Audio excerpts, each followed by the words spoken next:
Fala galerinha, tudo bem? Bom dia, boa tarde, boa noite. Aqui quem fala é o seu capitão. Senhores, olha só, chegamos. Funções neuroorgânicas. Aqui o papo tem que ser sério. E calmo e com a dose de café. Pessoal, brincadeira acabou. Um dos assuntos que tem a maior tendência no Enem costuma cair também relatividade com pH. Então vamos ficar ligados. Eu vou com calma. Poderão ter várias partes e lembre-se e resolva a questão. É o que vai fazer mais diferença e dar um grande impacto para você. Beleza? Vamos lá, vamos começar. Começando aqui, antes das funções inorgânicas, falar um pouquinho das teorias, né?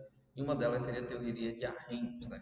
Primeira coisa, a teoria de Arrhenius, segundo Ácido, falava muito da ideia do chamado hidrônio, né? E hidroxônio. Lembrando, isso aqui é um material resumido do módulo, para você ler o módulo, depois você ter o mais resumido ainda, para depois você aplicar questões, certo? Qual detalhe? Aqui a gente tem um H3O+, como melhor exemplo, né?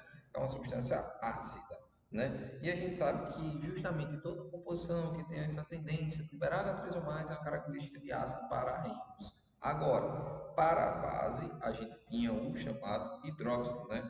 Que esse hidróxido nada menos é que o OH-, né? Que é justamente a ideia da dissociação que a gente tem nesse processo, porque a gente separa, dissocia, separa geralmente essas substâncias, como você pode ver numa reação, e aqui uma liberação do OH-. Agora, se a gente for para Browse-Lawless, a gente já vai avaliar um outro conceito, né? Qual seria esse outro conceito? Seria a estrutura ácida, a ideia de doar hidrogênios, né? Se eu estou doando hidrogênio, eu tenho uma condição ácida na parada, certo? Se eu estou recebendo esse hidrogênio, eu tenho uma condição básica. Aí alguns macetezinhos para Enem, né? Básica, a gente poderia associar a turma da ideia do nitrogênio para orgânica. Se a gente tem nitrogênio sendo avaliado dentro de um composto orgânico, temos uma característica básica. A gente vai falar um pouquinho mais daqui a pouco sobre isso, tá? Agora, com a ideia do par conjugado que a gente tem de Browse-Lawless, a gente começa a ter uma palavra-chave chamada anfótera. Professor, o que é algo anfótero? Algo anfótero é que tem a capacidade de ser flex, ora ácido, ora básico. E aí, dentro dessas estruturas, temos como, por exemplo, a água, uma substância flex, que ora se comporta como ácido, ora se comporta como base. Aqui, nesse caso, a gente entende que ela está como um ácido, né? Que, consequentemente, o seu par conjugado, que é o seu parecidinho, vai ser o contrário do ácido, que é a base só que conjugada, porque está invertendo, tá? E a gente tem justamente a base, que é a nitrogênio e o NH4+, sendo ácido, só que conjugado. Lembrando, o positivo e o negativo influencia bastante nessa ideia de acidez e basicidade. Beleza? Seguindo aqui, ainda falando um pouquinho sobre essas análises, por exemplo, uma análise que poderia ser repetir esse ano, mas já caiu no ano passado um pouquinho sobre ácido clorídrico de uma forma mais biológica. A gente sabe que o HCl, vamos estudar mais na frente, que ele é um ácido muito forte, né? Então, muita atenção nisso aí. Qual detalhe? A água já é uma base de característica mais forte, logo, isso vai resultar em um ácido fraco, porque o seu conjugado sempre é o inverso do que é o seu original. Então, peraí, se eu tenho de um lado um ácido muito forte, eu vou formar um ácido conjugado fraco. Se eu tenho uma base muito forte, eu vou chamar eu vou ter uma base conjugada mais fraca, certo?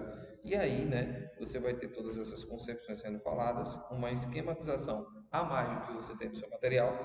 Eu grifei aqui esses aqui que são os mais importantes e maiores tendenciosos no Enem, né? Por quê?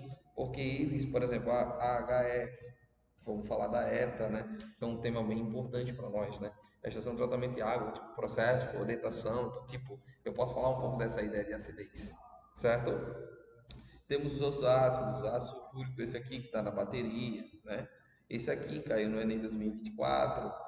Então, tipo, a gente tem muitas tendências vindo aí e a gente cada vez mais precisa estar com um grau de atenção maior para as questões, tá certo? Então, basicamente, isso dá uma ideia bem interessante para nós, para a gente poder associar cada processo, beleza?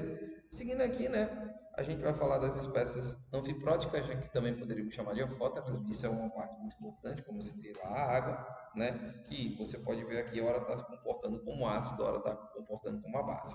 Qual detalhe? Ácidos anfóteros que a gente precisa estar ligado. São todos esses aqui, né? O HSO4, HCO3, H2S, ou seja, tudo que tiver uma carguinha ou um hidrogêniozinho que não se dissociou completamente, ele vai ser um fótero. Por quê? porque o seu contrário é a base. Essa própria base se torna um ácido para depois voltar a ser uma base e, consequentemente, isso é o que a gente chama de termo conjugado.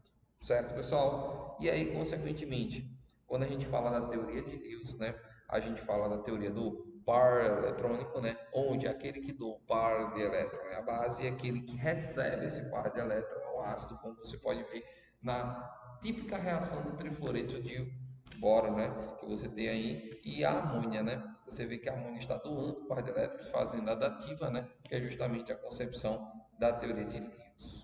Agora, a base, como eu já falei, vai ser justamente essa ideia doadora, o ácido, a ideia receptor. Resumindo, temos um fluxo bem interessante. Lembrando, esse material já está disponível para você aí. Se não tiver, fala com o seu professor vai ter o maior prazer do mundo de te ajudar, tá bom? Teoria ácido-base, a gente pode ter a Arrhenius, onde o ácido é o negativo, libera H+, ó que esquematização legal, né? Base libera o H-, beleza, porque ele acreditava na concepção do hidroxônio e da hidroxila. Lewis já falava da atividade de receber e ganhar elétrons, onde quem recebe é uma coisa, o ácido, onde quem doa é a base. Já Proust e Lewis fala sobre a ideia de doação protônica, né? A ideia protônica, né? Doa prótons, recebe prótons, que é a transição do H+. Beleza? Qual detalhe? E aí, no próximo bloco, vamos falar de ácidos.